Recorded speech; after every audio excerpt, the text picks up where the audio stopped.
수예배 함께 하시는 우리 성도님들을 정말 주님의 이름으로 축복하면서 우리 찬송가 325장으로 하나님께 영광을 드리겠습니다. 찬송가 325장입니다.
오늘 함께 나눌 하나님의 말씀은 마태복음 21장 18절부터 22절까지 함께 보도록 하겠습니다.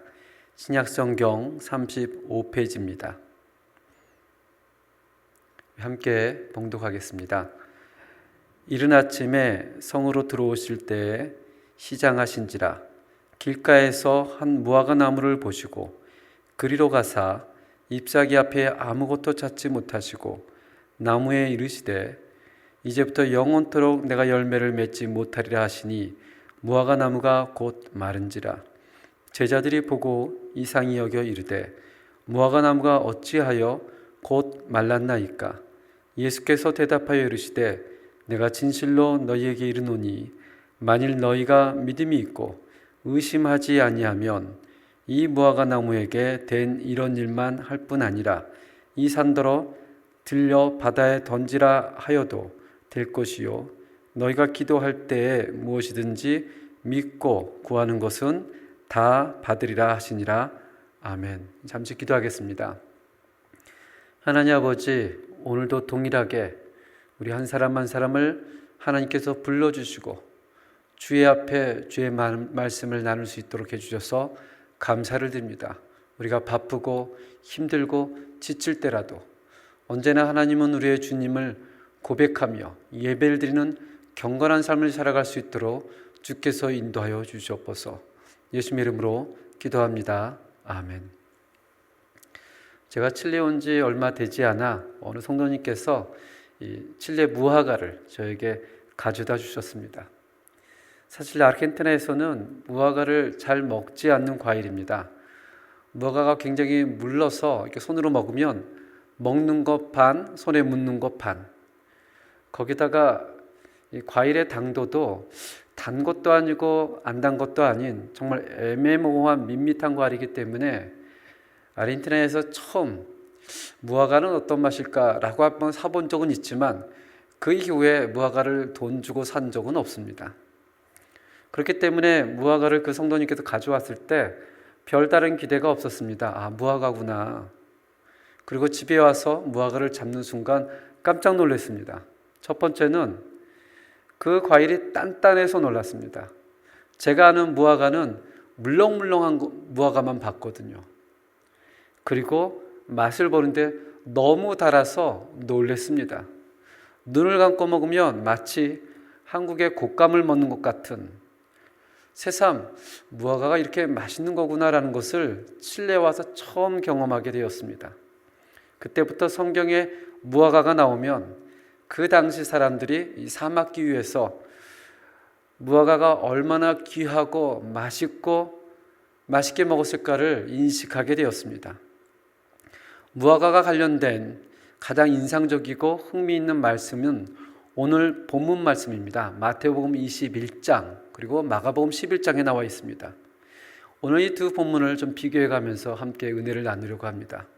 마태복음 21장 18절 이렇게 얘기를 합니다. 이른 아침에 성으로 들어가실 때, 또 마가복음 11장 12절에는 이튿날 그들이 베다니에서 나왔을 때, 이 18절하고 12절을 보면 이른 아침, 이튿날, 오늘 본문의 배경이 되는 시간적 배경을 우리에게 알려주고 있습니다. 바로 전날은 예수님께서 나귀를 타고 예루살렘에 입성하시고 그 이후에 성전 청결했던 그런 사건이 일어나고 그 다음날 아침을 가리킵니다.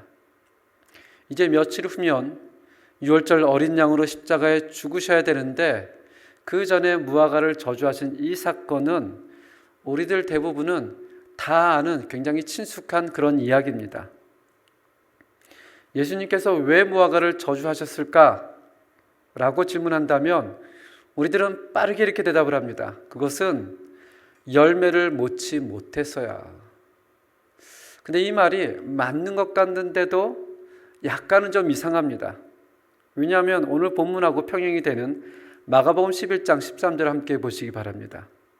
마가복음 11장 13절에 보면 이렇게 얘기를 합니다. 멀리서 잎사귀 있는 한 무화과 나무를 보시고 혹 그 나무에 무엇이 있을까 하여 가셨더니 가서 보신즉 잎사귀 외에 아무것도 없더라. 이는 무화과의 때가 아님이라. 맨 마지막에 보면 이는 무화과의 때가 아님이라, 즉 아직은 무화과의 열매가 열리는 때가 아니라는 것을 얘기하고 있습니다. 이 부분이 없으면 앞에 부분만 보면 우리가 이렇게 이해가 되어집니다. 멀리서 잎사귀 있는 무화과 나무를 봤는데 혹 나무에 열매가 있어 다가섰다가 잎사귀에 없는 것을 보고 저주하였더라. 거봐, 열매가 없으니까 무화과는 저주를 받은 거야 라고 우리는 얘기를 합니다. 그런데 그 가운데 이 말이 껴있는 거죠. 이는 무화과의 때가 아님이라. 이 부분 때문에 이해가 잘 되지 않는 것입니다. 이 부분을 계속해서 껴서 이해를 하면 예수님이 마치 아직 때가 되지 않았는데 때가 되지 않은 아무런 잘못이 없는 무화과를 열매를 맺지 못한다고 해서 저주한 이상한 사건이 되어버리고 맙니다. 그렇다면 예수님이 무화과를 저주한 이 사건을 우리는 어떻게 이해를 해야 될까? 여기에 재미있는 두 가지 주장이 있습니다. 첫 번째는 주님이 너무 배고파서 그 배고픔을 참지 못하고 홧김에 저주했다라는 그런 설입니다. 마태복음 21장 18절에 보면 이렇게 기록되어 있습니다. 이른 아침에 성으로 들어오실 때에 시장하신지라. 아침에 일찍 예수님께서 한참을 걸어서 예루살렘으로 가는데 굉장히 시장했다고 기록합니다. 이 배가 고프면 순간 이성을 잃는 사람들이 간혹 있죠. 특별히 체지방이 부족한 마른 유형의 사람들, 저 같은 유형의 사람인데 이런 사람들은 많이 먹지도 않습니다. 많이 먹지도 않으면서 꼭 때에 따라 먹어야 됩니다. 그래서 먹을 것이 빨리 나오지 않으면 마음속에 신경질이 나고 화가 나고 그렇습니다. 그래서 신학자들은 이것을 두고 예수님이 너무 배가 고파서 화를 냈다 이렇게 해석하는 사람이 있다라는 것입니다.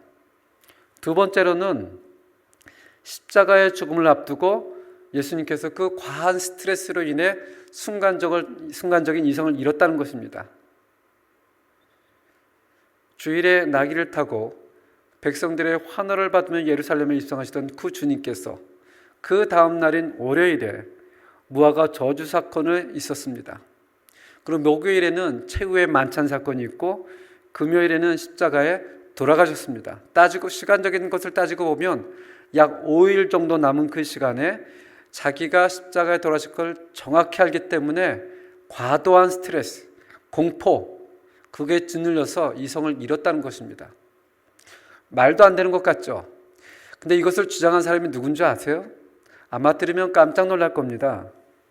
이것을 주장했던 사람이 휴머니티로 정말 유명했던 알버트 슈바이처 박사입니다. 이 알버트 슈바이처 박사는 독일 출신 프랑스의 의사요, 음악가요, 철학자요, 신학자요, 루터교의 목사였습니다. 아프리카에 가서 인류애를 발전시킨 그 공로를 인정받아 세계 노벨 평화상을 받았던 바로 그 사람이 이 사람이었습니다. 근데 이 알버트 슈바이처 박사는 예수님의 신성을 인정하지 않습니다. 어떻게 보면 이단과도 같죠. 예수님의 신성을 전혀 인정하지 않고 그가 과도한 스트레스와 죽음의 공포 때문에 이성을 잃었다, 이렇게 주장을 합니다. 그런데 우리가 성경을 좀 자세히 보면 예수님이 어떤 분인가를 생각해 보면 이 의문이 해결되어집니다. 전지전능이란 말 들어보셨죠? 전지, 옴니시엔테, 좀 전문적인 용어죠. 옴니시엔테, 모든 것을 아신다. 전능, 옴니포텐테, 모든 것이 가능하다. 예수님을 우리가 성경에서 볼 때는 인성과 신성을 따로 분리하지 않습니다. 그는 완전한 인간이었지만 또는 완전한 신이기도 했습니다. 그분은 모든 것을 아십니다. 예루살렘 성에 들어오실 때 나귀 새끼를 끌고 오라고 제자들에게 보낸 일이 있습니다. 주인을 만나면 이렇게 얘기하라고 합니다. 주께서 쓰시겠다고 한마디를 해라. 마태복음 21장 2절 3절을 함께 보겠습니다. 이르시되 너희는 맞은편 마을로 가라. 그리하면 곧 매인 나귀와 나귀 새끼가 함께 있는 것을 보리니 풀어 내게로 끌고 오라. 만일 누가 무슨 말을 하거든 주가 쓰시겠다 하라. 그리하면 즉시 보내리라. 그곳에 가면 나귀 새끼 한 마리가 있을 것이고 어떤 사람이 와서 질문하면 주가 쓰시겠다 하라. 그럼 그가 즉시 보낼 것이다. 즉 예수님은 이미 다 알고 있었습니다. 뭔가를 다 계획하고 한 것이 아니라 전지하신 주님은 다 알고 있다는 것입니다. 며칠 지나서 최후의 만찬을 준비하시는데 또 제자들에게 이렇게 얘기합니다. 길에서 물동이를 이고 가는 사람을 따라가라. 그가 식사할 곳을 우리에게 준비해 둘 것이다. 누가복음 22장 9절 10절입니다. 여짜오되 어디서 준비하기를 원하시나이까? 이르시되 보라, 너희가 성내로 들어가면 물 한 동이를 가지고 가는 사람을 만나리니 그가 들어가는 집으로 따라 들어가서. 이처럼 주님께서는 모든 것을 아십니다. 아침에 일어나서 배는 고픈데 그 열매를 먹으려고 무화과 나무 갔더니 열매가 없는 것을 보시고 화가 난 것이 아니라 이미 그 무화과에 열매가 없다는 사실을 아셨습니다. 또는 과도한 공포, 십자가의 죽음에 의해서 스트레스 받아서 얘기한 것이 아니라 이미 주님은 다 아셨습니다. 그럼에도 왜 저주를 했을까? 그것은 제자들과 여러분과 저에게 교훈을 주시기 위해서 그랬습니다. 무화과나무를 통해 특별히 주시는 교훈은 두 가지로 이해할 수 있습니다. 첫 번째는 유대 백성과 성전의 미래에 대한 예언입니다. 열매 없이 잎만 무성한 무화과나무는 유대인을 상징합니다. 기도하는 집, 그 집을 강도의 소굴로 만들었던 그 유대인들, 하나님의 말씀과 언약을 떠나서 살아가는 것을 책망하였습니다. 그리고 무화과나무가 저주받아 말라 죽은 것을 통하여 유대인들이 앞으로 어떻게 될 것인가를 보여주신 것입니다. AD 70년에 성전은 파괴되고 유대인들은 그때부터 뿔뿔이 흩어져 살게 됩니다. 두 번째는 제자들에게 주시는 것입니다. 유대인들이 성전이 파괴되고 흩어져 살 운명이라면, 그렇다면 너희는 또는 우리는 어떻게 하나님을 섬겨야 될까? 이 질문 앞에 오늘 성경 본문은 이렇게 답을 줍니다. 마태복음 21장 21절과 22절을 함께 보겠습니다. 함께 읽겠습니다.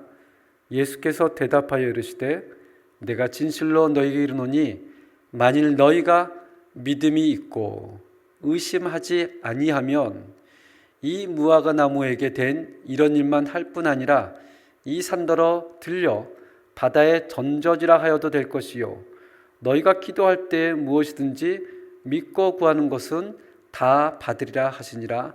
아멘.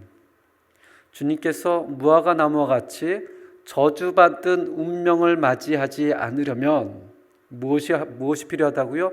믿음과 그 믿음의 기도가 있어야 한다고 합니다. 무화과 나무, 곧 유대인이 열매 없는 나무가 된 이유는 그들은 겉으로 볼 때는 율법이 있습니다. 겉으로 볼 때는 제사를 지냅니다. 겉으로 볼 때는 누구보다도 종교적입니다. 그런데 그들에게 하나님에 대한 믿음이 없다라는 것입니다. 아무리 율법을 지키고 아무리 성전에서 제사를 드려도 그들의 마음속에서는 하나님의 언약, 그분의 말씀에 대한 신뢰가 없는 것입니다. 그리스도를 통해 하나님께서 하나님의 나라를 이루신다는 선지자 예언을 믿지 않습니다. 겉으로만 종교적인 모습을 가지고 있던 그들에게 믿음이 없음을 보고 열매 없는 무화과 나무를 예를 든 것입니다. 시편 78편 22절을 제가 읽겠습니다. 이는 하나님을 믿지 아니하며 그의 구원을 의지하지 아니한 때문이로다. 이 시편 78편은 특별히 유대인들이 하나님의 놀라운 구원의 역사를 체험하고서도 믿지 않는 것을 책망하기 위하여 쓰여진 책입니다. 그들은 모세를 통해 애굽에서 내려진 10가지 재앙을 보았지만 성경은 그것을 잊었다고 얘기를 합니다. 시편 78편 11절을 보시기 바랍니다. 11절을 보면 이렇게 얘기를 합니다. 여호와께서 행하신 것과 그들에게 보이신 그의 기이한 일을 어떻게 했다고요? 잊었도다. 그럼에도 불구하고 하나님께서는 그들에게 은혜를 베풀어 주시어 그들이 바다를 육지같이 걷게 하셨다고 성경은 얘기를 합니다. 시편 78편 13절입니다. 그가 바다를 갈라 물을 무더기같이 서게 하시고 그들을 지나가게 하셨으며 또한 그뿐 아니라 불기둥과 구름기둥이 밤낮으로 그들과 함께 했다라고 성경은 기록합니다. 14절입니다. 낮에는 구름으로 밤에는 불빛으로 인도하셨으며 수많은 이적, 수많은 기적, 수많은 은혜를 체험했지만 그럼에도 이스라엘 백성들은 하나님을 잊었다. 하나님을 믿지 아니했다. 하나님의 구원을 의지하지 않았다라고 성경은 고발하고 있는 것입니다. 이런 불신앙이 광야에 있던 이스라엘 백성들에게만 있었던 것이 아니라 그 백성들이 가나안 땅에 들어가서도 여전히 불신앙을 보여줍니다. 성경은 뭐라고 얘기를 하죠? 그때 왕이 없으므로 각기 소견에 오른 대로 살아갔다. 여기서 말하는 왕은 제도적인 왕을 의미하지 않습니다. 그때 하나님의 왕으로 계셨음에도 불구하고 그 하나님을 왕으로 신뢰하지 않고 믿지 않고 어떻게 해요? 각기 소견대로 자기 마음대로 살아갔다는 것입니다. 그렇다고 제사를 안 드린 것은 아니었어요. 제사도 드립니다. 그렇다고 율법을 안 지킨 것은 아니었습니다. 율법도 지킵니다. 그러나 그 마음속에 하나님을 신뢰하지 않았다, 하나님을 잊었다라고 시편 78편은 얘기합니다. 결국에 성경에서 얘기하는 것처럼 우리는 그들의 결말을 잘 압니다.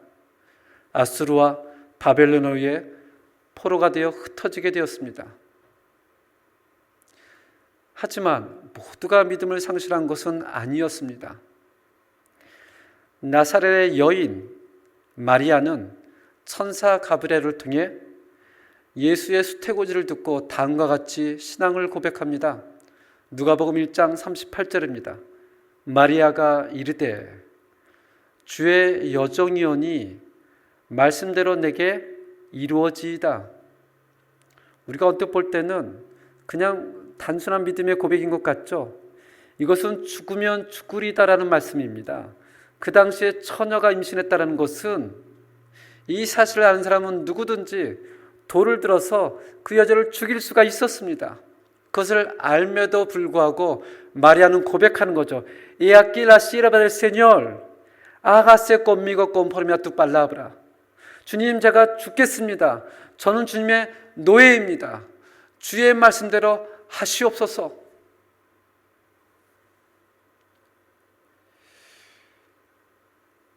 이 마리아만 있었던 것이 아니고요, 주님 오실 거를, 메시아를 기다리고 있었던 또 다른 두 사람이 있었습니다. 세례 요한의 부모 사가랴와 엘리사벳. 성경은 이들을 경건한 사람이라고 얘기를 합니다. 누가복음 1장 6절입니다. 이 두 사람이 하나님 앞에 의인이니 주의 모든 계명과 규례대로 흠이 없이 행하더라. 그들의 이름이 몇 번 등장하지 않지만 그들은 경건하여 앞으로 오실 메시아를 기다리고 있었던 사람들이었습니다. 예수님이 태어나셨을 때 성전에 있던 여선지자 안나와 시므온은 평생을 메시아를 기다리며 살았던 사람이었습니다. 희망이 사라져버린 것 같은 그 시절에, 종교가 타락하고 종교 지도자들이 타락했던 그 시기에도 많은 숫자는 아니었지만 하나님의 약속을 붙들고 살아가는 사람들이 언제나 존재했던 것을 우리는 보게 됩니다. 그리고 하나님께서는 그들을 통해 하나님의 역사를 이루었다고 성경은 우리에게 말을 하고 있습니다. 그때만이 아니라 지금도 믿음으로 살아가는 사람들이 적지만 여전히 곳곳에 존재함을 우리는 알고 있습니다. 믿지 않는 사람들은 우리들에게 외치죠. 하나님이 어디 계시냐? 심지어는 믿는다라고 얘기하는 사람들조차도 하나님 마치 교회 안에만 있는 것처럼 살아갑니다. 성경의 권위는 계속해서 공격을 받습니다. 아니 21세기에 살아가는 우리가 2000년 전에 쓰여진 그 말씀을 가지고 꼭 순종해야 되느냐? 환경도 다르고 문화도 다르고 어떻게 그것을 순종하며 살아가느냐? 그냥 좋은 이야기지, 착하게 살아가라고, 선하게 살아가라고, 우리 잘 되라고 서로 위로하며 격려하며 살아가면 되는 말이지, 뭘 유난을 떤다고 그 말씀을 묵상하고 그 말씀을 외우고 순종하며 살아가야 되느냐라고 얼마나 많은 사람들이 얘기하는지 모릅니다. 그 얘기를 교회 바깥에 있는 사람들이 하는 얘기가 아닙니다. 교회 안에 있는 사람들이 하는 얘기입니다. 성경을 하나님의 말씀으로 믿고 고백하는 사람들의 고백을 비웃습니다. 이 시대에 정말 필요한 것은 무엇일까? 주님은 뭐라고 얘기하는 줄 아세요? 요한일서 5장 4절 5절 함께 읽겠습니다. 요한일서 5장 4절에 보면 이렇게 얘기를 합니다. 무릇 하나님께로부터 난 자마다 세상을 이기느니라. 세상을 이기는 승리는 이것이니 우리의 믿음이니라. 예수께서 하나님의 아들이심을 믿는 자가 아니면 세상을 이기는 자가 누구냐? 뭐라고 얘기를 하죠? 세상을 이기는 것은 오직 믿음이다. 이 믿음은 믿습니다, 이게 아닙니다. 그 믿음이 아니고요, 예수가 하나님의 아들이심을 믿는 고백이라는 것입니다. 그 외에는 세상을 이기는 것이 없다라는 것이에요. 마가복음 11장에는 이와 같은 내용이 있습니다. 예수님께서 그 무화과 나무를 저주하고 그 다음날 무화과 나무가 마른 것을 보고 베드로가 깜짝 놀라 예수님께 이렇게 질문을 합니다. 마가복음 11장 21절입니다. 베드로가 생각이 나서 여짜오되 랍비여 보소서 저주하신 무화과 나무가 말랐나이다. 이 베드로의 질문에 예수님이 뭐라고 답하신 줄 아세요? 22절을 함께 보시기 바랍니다. 예수께서 그들에게 즉 제자들에게 대답하여 이르시되 함께 읽겠습니다. 하나님을 믿으라. 다시 한번 읽을까요? 하나님을 믿으라. 그 무화과 나무를 통해서 제자들에게 알려주고 싶은 메시지가 있었습니다. 그것은 하나님을 믿으라입니다. 하나님이 살아계신 것을 믿어야 합니다. 하나님이 통치하신 분임을 믿어야 합니다. 하나님이 창조주 하나님인 것을 믿어야 합니다. 하나님 우리의 구속주 하나님이신 것을 믿어야 합니다. 그의 말씀은 1.1획도 땅에 떨어지지 아니하고 반드시 이루어진다는 것을 믿어야 합니다. 하나님만이 우리의 삶의 주인이신 사실을, 하나님만이 우리의 영광을 받으신다는 사실을 믿어야 합니다.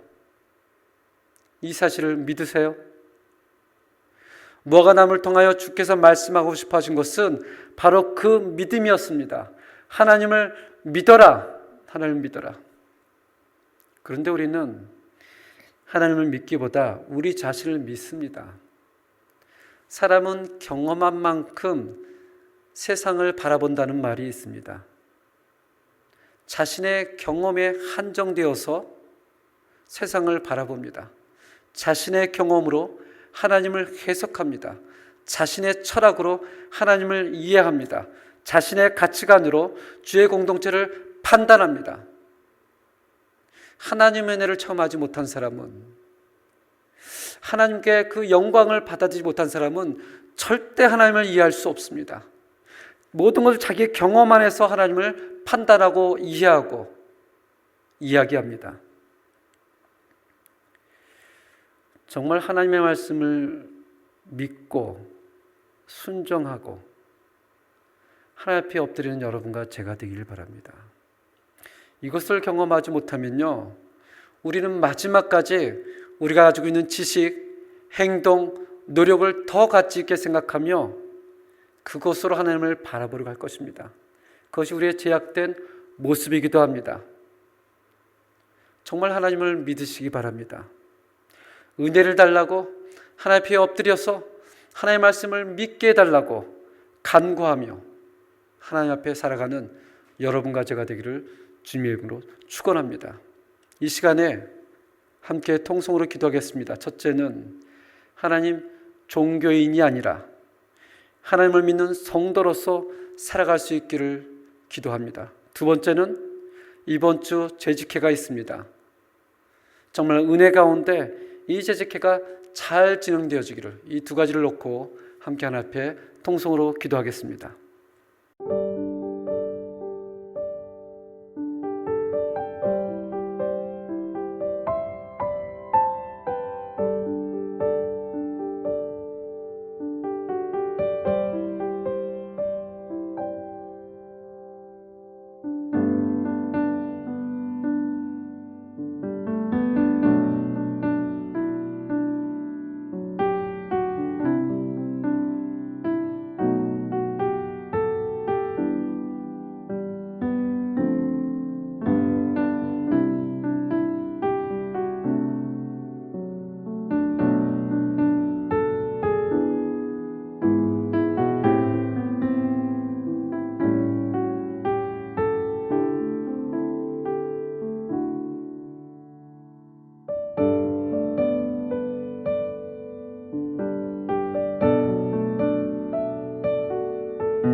하나님 아버지, 무화과 나무를 통해서 하나님께서 우리에게 말씀하고 싶어 하신 것은 하나님을 믿어라, 하나님을 믿어라라고 얘기를 합니다. 우리는 종교적인 우리의 생활이 하나님을 믿는 거라고 착각을 합니다. 유대인들이 그랬습니다. 율법을 가지고 있고 할례를 지키고 성전에서 제사를 드리며, 그럼에도 그들은 여전히 하나님을 믿지 않는 사람들이었습니다. 자신들의 경험으로, 자신의 가치관으로, 자신의 철학으로 하나님을 해석하고 예수를 해석했습니다. 하나님 아버지, 오늘 우리는 우리의 경험을 내려놓고 우리의 지식을 내려놓고 하나님의 은혜를 구할 수 있도록 인도하여 주시옵소서. 주의 말씀을 믿을 수 있는 은혜가 있도록 인도하여 주시옵소서. 정말 이 교회 안에 들어오는 모든 성도들이 하나님의 말씀이 믿어지고 그 말씀대로 순종하며 살아가는, 정말 주님 오실 때 온전하다 칭찬을 받는 그런 모두가 될 수 있도록 인도해 주시고, 이번 주 재직회가 있습니다. 재직회를 통해서 우리가 체크하고 감시하고 그러는 것이 아니라 재직회를 통해서 어떻게 모든 부서들이 함께 하나님의 공동체를 세워가고 있는가를 바라보고 은혜가 될 수 있도록 주께서 축복하여 주시옵소서. 예수님 이름으로 기도합니다. 아멘. 우리 다 같이 주 선한 능력으로 함께 영광을 드리겠습니다.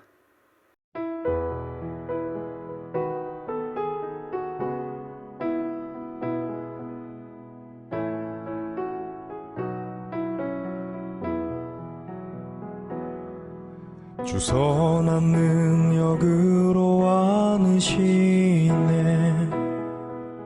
그 크신 팔로 날 붙드시네. 절망 속에도 흔들리지 않고 사랑하는 주 얼굴 구하리. 주 선한 능력으로 안으시네. 그 크신 팔로 날 붙드시네. 절망 속에도 흔들리지 않고 사랑하는 주 얼굴 구하리. 선한 능력으로 일어서리. 주만 의지하리. 믿음으로 우리 고대한에 주 오실 그날 영광의 새날을 맞이하리. 이전의 괴로움 날 애워싸고 고난의 길을 걷는다 해도 주님께 모두 맡긴 우리 영혼 끝내 승리의 날을 맞으리. 선한 능력으로 일어서리. 주만 의지하리. 믿음으로 우리 고대한에 주 오실 그날 영광의 새날을 맞이하리. 주님이 마신 고난의 승잔을 우리도 감사하며 받으리. 주님의 남은 고난 채워가며 예수와 복음 위에 살리라. 선한 능력으로 일어서리. 주만 의지하리. 믿음으로 우리 고대한에 주 오실 그날 영광의 새날을 맞이하리. 선한 능력으로 일어서리. 주만 의지하리 믿음으로. 우리 고대한에 주 오실 그날 승리의 새날을 맞이하리.